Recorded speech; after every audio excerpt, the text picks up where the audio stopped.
discovery of the ancient city of giants in Ethiopia could rewrite the human history. We're talking about Nephilim and Anunnaki. There were Nephilim in the earth in those days, and also after that, when the sons of Elohim came in unto the daughters of men, and they bore children to them. The same became warriors and tyrants, which were of ancient times, men of infamy. Bereshith, Genesis 6:4. Genesis, Giants, chapter 6. And we also know that, of course, they lived after King David, and we also know that they lived after Alexander the Great. He was after them. What he was not able to do away with, he threw into pits, covered the pits openings with metal, and built pyramids above them. Now, researchers from University of Exeter in the UK and the Ethiopian Cultural Heritage Research and Conservation Authority discovered a long-forgotten city in eastern Ethiopia's Harla region. It's known as the ancient city of giants, quote-unquote, which was built in the 10th century BC. That's around the time of King David.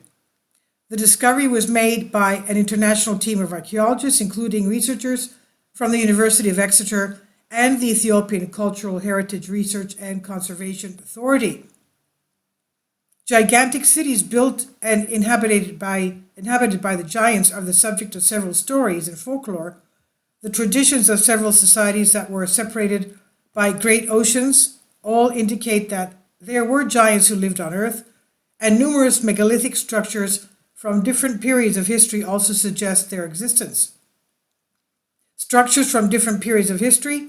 According to Mesoamerican mythology, the Kina Medzin were a race of giants tasked with erecting the mythologically huge metropolis of Teotihuacan, which was built by the gods of the sun, quote-unquote.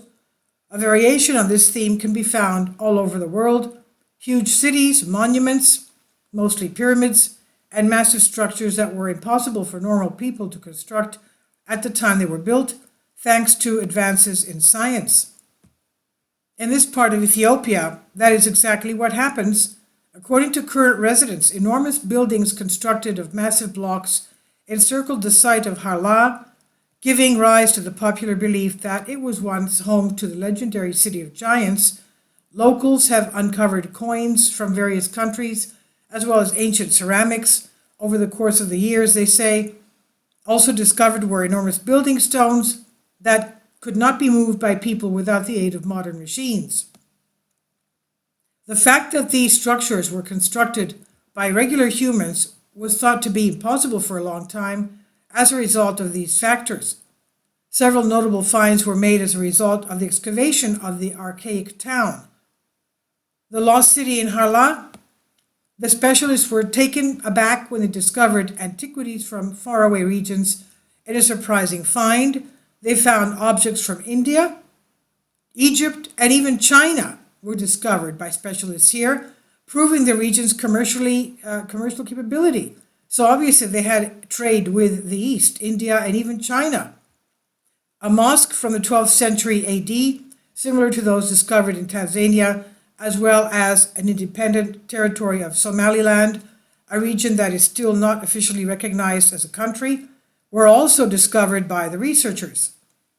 The discovery, according to archaeologists, demonstrates that there were historical linkages between different Islamic communities in Africa throughout that time period, and archaeologist Timothy Insole, professor at University of Exeter, said the discovery had a profound impact on the archaeology's understanding of trade in the long-abandoned region of Ethiopia. That the place was a well-known commercial center for the region only serves to demonstrate how important it was. A city of giants. Residents of the Harla region believe that it could only have been erected by giants according to their beliefs. Their reasoning is that the size of the stone blocks used to construct these structures could only be carried by enormous giants. It was also obvious that these were not ordinary people because of the enormous size of the buildings as well. Following an analysis of more than 300 corpses discovered in the local cemetery, archaeologists discovered that the inhabitants were of middling stature and hence were not considered giants. Young adults and teenagers were buried in the tombs discovered, according to Insole, who is also in charge of supervising the archaeologists working on the dig. For the time period, they were all of ordinary height, he said. While acknowledging the data provided by the specialists, the indigenous people maintain that they are not convinced by their findings and maintain that only giants were capable of constructing these monumental structures. It's not the first time that modern science has dismissed a legend that has existed for hundreds of years as a mere piece of folklore. What it is about the inhabitants that makes them so certain that the giants were responsible for the construction of the Harla structures. During these years, did they make any observations? It's not like they'd have any motive to fabricate or lie about anything like that. Despite the fact that the tombs do not provide evidence of the existence of giants, this does not rule out the possibility that the giants were involved in the building of the site. Many believe that these buildings were not buried in the same location because they are considered to be large and powerful entities. Others disagree. This was originally published in Ancient Mysteries and it's on Collective Spark. Let's remember also what happened in the Exodus when Moses sent one representative of each of the 12 tribes of Israel. 12 spies had gone to the promised land of Canaan to see what was going on there, and they said that they were like grasshoppers in the eyes of those giants, and those giants saw them that they were, as they were grasshoppers. They brought back figs, grapes, and the things that were huge, and even their produce was huge, and obviously their buildings were huge. So yes, the 12 spies in the book of Exodus does tell us that the inhabitants, the Anakim, were Nephilim. Okay, they were huge giants that were occupying the promised land. So this was about 1500 BC, just 500 years before the establishment of this city in Ethiopia. So this is on Collective Spark. Please leave your comments and thank you for your support.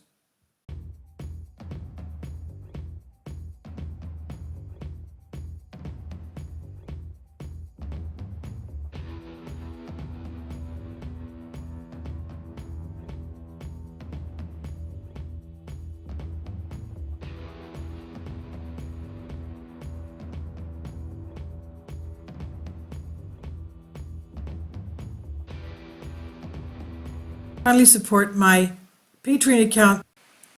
The daily posts are 5 videos daily, and they are totally different from what I have on my YouTube channel. Thank you so much for your support and that you find all my content so interesting. You'll find the Patreon account details in the description box below.